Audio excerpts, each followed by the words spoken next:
বিমানবন্দরের কার্গো ভিলেজের আগুনের ঘটনায় এখন পর্যন্ত ৪৫টি কোম্পানির ২০০ কোটি টাকার কাঁচামাল পুড়েছে বলে জানিয়েছে বাংলাদেশ ওষুধ শিল্প সমিতি।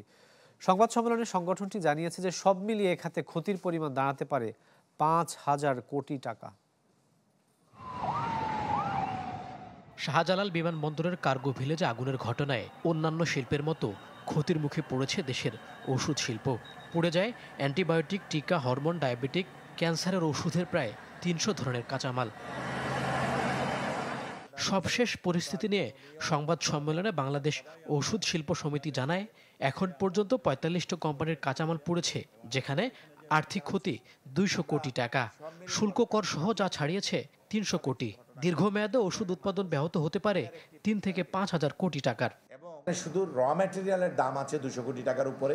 এরপর আবার এটার কিন্তু আমরা এআইটি, ভ্যাট এগুলো অলরেডি পে করেছি, যেটা হিসাব করলে এটা ২৫০ থেকে ৩০০ কোটি টাকার পর্যায়ে চলে যাবে।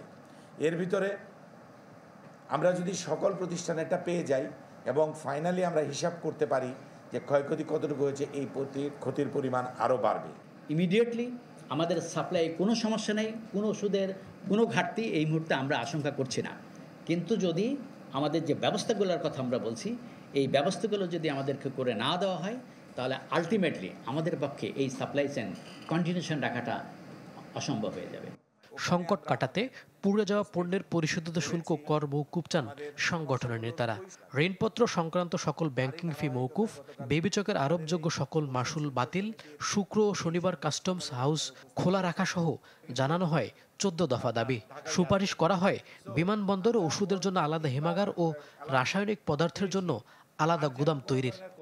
আগুনে পুড়ে যাওয়া যেসব পণ্যের ক্ষেত্রে সরকারকে ইতিমধ্যেই আমরা শুল্ক, ভ্যাট, ট্যাক্স প্রদান করেছি, ডিউটি সহ, তা যেন আমদানিকারকদের ফেরত দেওয়ার ব্যবস্থা করা হয়। যে সমস্ত পণ্য পুড়ে গেছে সে সমস্ত পণ্য সংক্রান্ত এলসি ব্যাংকে খোলার ব্যাপারে যেন এই এলসি সংক্রান্ত ব্যাংক চার্জ এবং সুদ যেন মৌকুফ করা হয়। ক্ষতিগ্রস্ত মালামালের জন্য পরবর্তীতে মালামাল স্মুথলি রিলিজের ব্যবস্থা করতে হবে।